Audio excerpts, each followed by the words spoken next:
A formação do espírito. Prentice Mulford. Assim como a combinação de vários elementos químicos forma ou gera novas substâncias, da mesma forma, pela combinação e fusão da substância espiritual que flui de uma inteligência para outra, novos espíritos nascem. O caráter e as qualidades do nosso espírito são coloridos e, às vezes, mais ou menos modificados por cada pessoa com quem nos relacionamos, pois nosso espírito se mistura com o delas e forma uma nova combinação.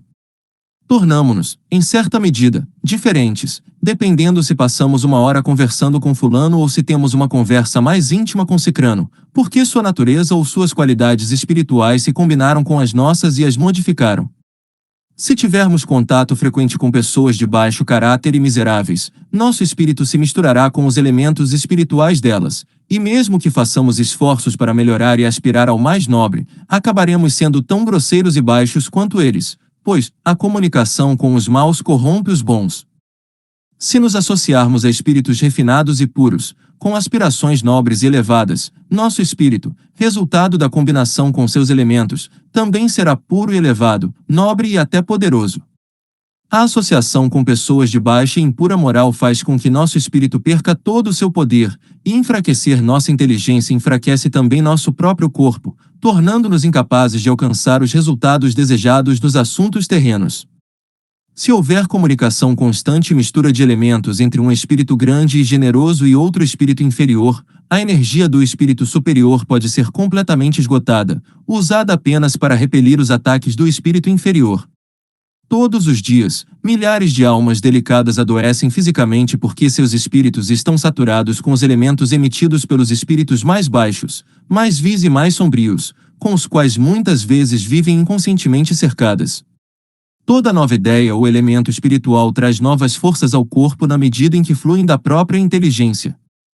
Daí a grande força intelectual desfrutada por seres como Victor Hugo, Gladstone, Beecher, Bright, Bismarck, Erickson e muitos outros em suas longas vidas terrenas. Na verdade, isso não é mais do que uma espécie de fossilização da vida e da inteligência, que pode durar muitos anos, mas dá muito pouco prazer e não produz frutos maduros. O maior conhecimento das leis do espírito, que a natureza guarda escondido, tornará o espírito no futuro inábil para usar seu corpo, mas aumentará ainda mais sua constante e perfeita posse de seus poderes mentais e físicos, durante todo o tempo que desejar. O corpo de muitas pessoas enfraquece e perde vigor porque estão constantemente pensando nas mesmas ideias. As ideias e os pensamentos são o verdadeiro alimento do nosso espírito, da mesma forma que o pão é o alimento natural do corpo. Toda ideia antiga é literalmente velha, produzindo apenas substâncias sem força e inadequadas para nutrir o espírito. Se o espírito está faminto, o corpo também sofre fome, tornando-se uma espécie de fóssil semi-animado. Se o espírito é forte o suficiente para exigir o que a fome sente, a pessoa experimentará uma inquietação contínua, um grande desconforto e talvez até uma doença corporal, em qualquer uma de suas várias formas. Milhares de homens sofrem constantemente por causa disso, uma verdadeira fome espiritual. Com sua educação mundana, ou melhor, a parte de seu espírito educado descuidadamente de acordo com o sentimento geral e o modo de vida ao seu redor, eles são incapazes de seguir os avisos e conselhos dos espíritos, que muitas vezes consideram como ilusões enganosas ou fantasias geradas em sua própria mente. Toda nova ideia é um novo elemento de vida e renova as forças da existência. Todo novo desejo, todo novo propósito, nos enche de esperança e vigor. O segredo de uma vida eterna e feliz está em desejar sempre, com plena atividade, o que é novo, ou seja, esquecer as coisas que passaram e impulsionar as coisas que estão por vir. Nem a eternidade nem o espaço infinito jamais esgotarão o novo que contém. A velhice se apodera do homem que sempre olha para trás e vive no passado. O que aconteceu há um ano com alguém não deve mais importar, exceto pelo benefício que podemos obter de sua experiência pessoal. Essa pessoa está morta para nós. O eu de hoje não é o mesmo de ontem, assim como o eu de amanhã não será o mesmo de hoje. Eu morro todos os dias, diz São Paulo. Apenas em um corpo fraco e decrépito, envelhecido e enfraquecido, alguém pode dizer: meu espírito está ficando enfraquecido. Não é assim. O espírito, com sua atividade incessante e energia ilimitada, não fica fraco. Se o corpo se torna fraco, é porque o espírito o deixou. É um grande erro, e muitas vezes é prejudicial à saúde, medir a força do espírito pelo vigor do corpo. Um grande espírito pode existir e agir de forma independente, mesmo quando o corpo está fisicamente morto. Há casos de grandes e fortes mentes que continuam a exercer sua atividade após a morte do corpo por muitos anos, usando, em algum grau, o corpo que deixaram, mas também independente dele. O corpo está cheio de energias desconhecidas que podem ser aproveitadas por nosso espírito. Da mesma forma que se usa um motor para executar uma máquina, o corpo serve ao espírito como um motor de tração para alcançar qualquer objetivo desejado. Todos os processos químicos, físicos e fisiológicos do corpo podem ser controlados e dirigidos pelo espírito. As operações do espírito, embora sejam muito sutis e geralmente invisíveis, são reais e têm uma influência direta sobre o corpo, a saúde e todas as manifestações da vida terrena. Se pudermos entender o relacionamento entre o espírito e o corpo, poderemos compreender que, da mesma forma que as doenças do corpo podem ser curadas, também as doenças do espírito podem ser curadas.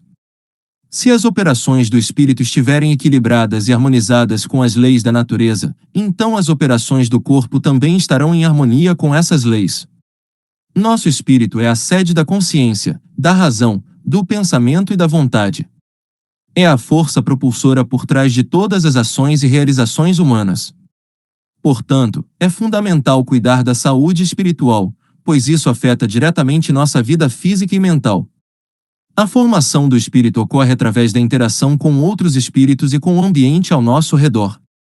Quando nos associamos com pessoas de baixo caráter e moral, nossos espíritos podem ser afetados negativamente, tornando-se mais impuros e menos capazes de atingir nossos objetivos terrenos.